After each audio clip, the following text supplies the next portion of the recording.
PoK ने किया boycott Pakistan, उठाई हिंदुस्तान से जुड़ने की मांग। आवाम की हड़ताल से पाकिस्तान सरकार हुई हैरान परेशान। 5 फरवरी को होगा जंग का ऐलान। दूसरी तरफ बलूचिस्तान में भी निकाला सरकार के खिलाफ मोर्चा और सिंध भी बनना चाहता है भारत का हिस्सा। तो क्या पाकिस्तान का अब खत्म हो जाएगा किस्सा? दोस्तों, पीओके में गली गली में ऐसे पोस्टर लग चुके हैं। उर्दू में छापे गए इन पोस्टर्स में 5 फरवरी 2024 की तारीख लिखी गई है, यानी कि 5 फरवरी को पीओके में कुछ ऐसा होगा जो पाकिस्तान की हुकूमत की आखिरी कील को भी उखाड़ फेंकेगा।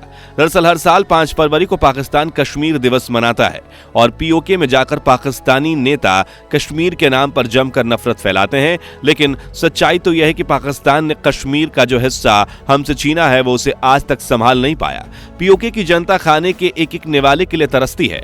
जब ये विकास की बात आती है तो पाकिस्तान की सरकार उन्हें चाय में मक्खी की तरह निकाल कर फेंक देती है। और पाकिस्तान से जुड़ा ये इलाका इतना पिछड़ा हुआ है कि यहाँ ना तो शिक्षा है और ना दवा और ना ही दुआ है। बस पाकिस्तान ने इसे भारत के खिलाफ आतंकवादियों का अड्डा बनाकर रखा है। लेकिन अब पीओके की आवाम ने पाकिस्तान के खिलाफ युद्ध का ऐलान कर दिया है। तो क्या होगा 5 फरवरी के दिन और क्या भारत का इसमें कोई कनेक्शन है, जानेंगे इस वीडियो में। लेकिन उससे पहले अगर हर सच्चा भारतीय ये वीडियो देख रहा है तो लाइक कमेंट करें और जय हिंद कमेंट बॉक्स में लिखना ना भूलें। दोस्तों, पीओके यानी पाकिस्तान ऑक्युपाइड कश्मीर पहले जम्मू कश्मीर का हिस्सा हुआ करता था। यहाँ पर महाराजा हरि सिंह का राज होता था और 1947 में आजादी के तुरंत बाद उन्होंने विलय पत्र पर हस्ताक्षर करके जम्मू कश्मीर को भारतीय संघ में शामिल करवा दिया था। यानी असल में पीओके भारत के जम्मू कश्मीर का ही एक हिस्सा है। लेकिन अक्टूबर 1947 में पाकिस्तानी सेना ने इस क्षेत्र पर आक्रमण करके अवैध रूप से पाकिस्तानी कब्जे में इसे कर लिया। तब से लेकर हमारी कश्मीर 2 हिस्सों में बटा हुआ है। अब इस तरफ का कश्मीर तो भारत का हिस्सा है, लेकिन हमसे चुराने के बावजूद पाकिस्तान ने कभी पीओके को अपना हिस्सा नहीं बनाया। अब वो कैसे, आइए बताते हैं। दरअसल पीओके में आजाद कश्मीर और गिलगिट बाल्टिस्तान नाम के इलाके भी शामिल होते हैं और ये इलाका 1947 में पारित आजाद कश्मीर अंतरिम संविधान अधिनियम के तहत शासित है। आसान शब्दों में वहां एक राष्ट्रपति, प्रधानमंत्री और एक परिषद भी है। लेकिन पीओके की शासी संरचना पूरी तरह से शक्तिहीन है, क्योंकि छोटे मोटे मामले पर भी फैसला लेने के लिए उन्हें पाकिस्तान सरकार पर निर्भर होना पड़ता है। कुल मिलाकर पीओके को पाकिस्तान ने अपनाया भी नहीं और आजाद छोड़ा भी नहीं है, बस अपनी कठपुतली बनाकर रखा है। और कई दशकों से पाकिस्तान सभी गैर कानूनी काम पीओके में ही करता आया है, जैसे कि भारत के खिलाफ आतंकवादी संगठन बनाना, भारत पर हमला करना और भारत के खिलाफ कई चाले चलना वगैरह। लेकिन अब पीओके की आवाम पाकिस्तान से परेशान आ चुकी है और पिछले 1 साल से पीओके में पाकिस्तान के खिलाफ अनेकों आंदोलन हो रहे हैं। और 5 फरवरी के दिन तो ऐसा धमाका होने वाला है जिसके बारे में सोचकर ही पाकिस्तान के कार्यवाहक प्रधानमंत्री अनावरुल हक काकर के पसीने छूटने लगे हैं। अब पीओके में ऐसा क्या होने वाला है, जानने से पहले हमें यह समझना जरूरी है कि वहां के लोग पाकिस्तान के खिलाफ विरोध प्रदर्शन क्यों कर रहे हैं। दरअसल इस बात में कोई दो राय नहीं है कि पाकिस्तान की सरकार किसी की सगी नहीं है। सत्ता में बैठे मंत्री और आर्मी ऑफिसर्स अपनी कुर्सी बचाने के लिए वहां के लोगों को भी दांव पर लगाने में बिल्कुल नहीं कतराते। ऐसे में पीओके की जनता का आरोप है कि पाकिस्तान की सरकार उनसे भेदभाव करती है। यहां लोगों को राशन मुहैया नहीं कराया जाता, जमीनों पर सरकार अवैध तरीके से कब्जा कर रही है और प्राकृतिक संसाधनों का अतिदोहन किया जा रहा है। पीओके में रहने वाले बच्चों के लिए स्कूल कॉलेज नहीं है, पीड़ितों के लिए अस्पताल नहीं है और जहां है वहां इलाज नहीं मिलता। इसके अलावा वहां के बच्चों को अगवा करके उनका ब्रेन वॉश किया जाता है और उन्हें आतंकवादी संगठनों में शामिल करवा दिया जाता है।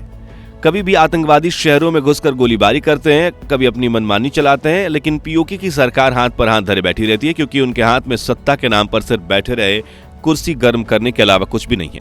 कुल मिलाकर पाकिस्तानी ऑक्युपाइड कश्मीर के लोग जीते जी नर्क में जी रहे हैं, जिनका इलाका पाताल लोक से कम नहीं है और वो अब इस नर्क से तंग आ चुके हैं। इसलिए वो भारत के साथ जुड़ना चाहते हैं। जी हाँ, सिर से लेकर पांव तक कर्जे में डूबी पाकिस्तान की सरकार पीओके में राशन तक नहीं पहुंचा रही है। 160 रुपए प्रति किलो आटा खरीदने के लिए भी लोग धक्का मुक्की करने पर मजबूर हैं।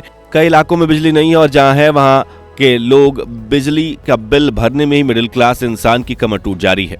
वहीं बीच में तो पीओके से एक ऐसा दृश्य वायरल हो रहा था जिसमें लोग प्लास्टिक बैग में जानलेवा एलपीजी गैस भर के ले जा रहे थे ताकि वो खाना पका सके, क्योंकि वहां गैस सिलेंडर की कीमतें आसमान छू रही है। लेकिन अब पीओके की आवाम पाकिस्तान के इस कहर से तंग आ चुकी है और वो आजादी चाहते हैं, जिस वजह से 5 फरवरी के दिन पीओके की जनता ने चक्का जाम हड़ताल का ऐलान कर दिया। यानी कि कश्मीर पर पाकिस्तानी प्रोपेगेंडा में शामिल होने के पीओके ने साफ इनकार कर दिया है और अगर कोई पाकिस्तानी नेता पीओके में आता है तो इस बात के पूरे चांसेस हैं कि वो 4 कंधों पर वापस जाएगा, क्योंकि पीओके ने अब पाकिस्तान के खिलाफ युद्ध का ऐलान कर दिया है और वहां के लोग भारत से जुड़ने की मांग कर रहे हैं। पीओके के एक ऐसे नेता ने सरेआम कहा है कि भारत वाले चांद पर पहुंच गए हैं, लेकिन तुम आज तक गिलगिट बाल्टिस्तान को संविधान न दे सके। सवालिया निशान यह है कि भारत ने कश्मीर को हिंदुस्तान का संवैधानिक हिस्सा बनाया, इसलिए या तो तुम्हारी नीयत खराब है या तुम्हारा संविधान इतना कमजोर है कि तुम आज तक हमें मान्यता नहीं दे सके। फालतू भाषण देकर कच्ची डोरियों से बांधने की कोशिश मत करो, इसे संविधान की डोरी से बांधो। अगर नहीं बांध सकते तो मजबूरी है, कमजोरी है, तो बता दो, हम अपना भविष्य खुद लिखने की हैसियत रखते हैं। दोस्तों, पीओके में आग लगी हुई है। ये इलाका पाकिस्तान के हाथ से फिसलने को चला है, मगर फिर भी पाकिस्तान के कामचलाऊ पीएम अनवारुल हक काकर भारत को गिरड़ भभकियां देने में मशगूल हैं। उन्होंने कहा है कि हम 2019 जैसा हमला फिर से बर्दाश्त नहीं करेंगे, हम भारतीय विमानों को मार गिराएंगे। पाकिस्तान के पास खाने तक के पैसे नहीं है, ये चीन और अरब देशों के सामने कर्ज के लिए भीख मांग रहा है, लेकिन फिर भी कामचलाऊ पीएम की अकड़ इतनी है कि वो भारत को धमकी दे रहे हैं कि हमारी सैन्य ताकत बहुत बड़ी है, हमारे पास नई गोलियां भी हैं और इरादा भी पक्का है। पाकिस्तानी मिलिट्री के कठपुतली पीएम अनवारुल हक काकर पिछले महीनों पीओके के दौरे पर भी आए थे। यहीं से उन्होंने कश्मीर के लिए भारत के खिलाफ 300 जंगे लड़ने का ऐलान भी किया, लेकिन उन्हें कौन समझाए कि आप अपनी फौज को 10 गुना ताकतवर क्यों ना बना लें। खैर, इतने पैसे तो आपके पास है भी नहीं, लेकिन बना भी लोगे और 10 नए आतंकी संगठन भी खड़े कर लोगे तो भी भारत तुम्हें चींटी की तरह मसल देगा। और हमें यहाँ ये बात समझ में नहीं आ रही है कि कश्मीर का जो हिस्सा इन्होंने चुराया है भारत से, ये लोग उसी को नहीं संभाल पा रहे हैं, तो फिर और ज्यादा हिस्सा लेने के सपने क्यों देख रहे हैं। दूसरी तरफ बलूचिस्तान भी पाकिस्तान के हाथ से निकल रहा है। हाल ही में बलूचिस्तान के नागरिकों ने एक मार्च निकालकर राजधानी इस्लामाबाद पर धावा बोल दिया था और उस राजधानी में बैठने वाले पीएम इस मोर्चे का श्रेय भी भारत को ही दे रहे हैं। आप भी सुनिए। दरअसल बलूचिस्तान पाकिस्तान के 4 प्रांतों में से एक है, जो कि आकार में सबसे बड़ा है। इसके अलावा पाकिस्तान में पंजाब, सिंध और खैबर पख्तूनख्वा जैसे 3 प्रांत मौजूद हैं। बलूचिस्तान के दक्षिण में अरब सागर है, जहां उन्होंने चीन को एक पोर्ट लीज पर भी दिया है। पाकिस्तान के सिर्फ 5% आबादी बलूचिस्तान में है। पाकिस्तान ने यहीं अपने परमाणु परीक्षण भी किए थे। यहाँ पर पाकिस्तान के कई सैन्य अड्डे भी हैं और खनिजों की माइंस भी हैं। लेकिन इतना सब कुछ होने के बावजूद बलूचिस्तान की किस्मत के सितारे डूबे हुए हैं। यहाँ 80% आबादी गरीबी रेखा के नीचे है, लोगों के पास खाने तक को खाना नहीं है और अब इस इलाके का बड़ा हिस्सा चीन की गुलामी के नीचे दबा हुआ है। ऐसे में गरीबी, भुखमरी और अन्य कारणों से परेशान बलूचिस्तान की आवाम जब सरकार के खिलाफ मोर्चा निकालती है तो वहां के कामचलाऊ पीएम इसकी वजह भी हिंदुस्तान को बताते हैं। अरे भाई साहब, क्या पाकिस्तान में हर चीज भारत ही करवाता है क्या? पहले पीओके, अब बलूचिस्तान में हो रहे विवाद को भी भारत के मत्थे मर दिया। लेकिन ये बताओ कि आपके ही सिंध प्रांत में भी क्यों लोग आपकी सरकार से नाराज है? जी हाँ, हाल ही में वहां भी लोगों ने भारतीय प्रधानमंत्री नरेंद्र मोदी की तस्वीर के साथ पाकिस्तान सरकार के खिलाफ प्रदर्शन किया।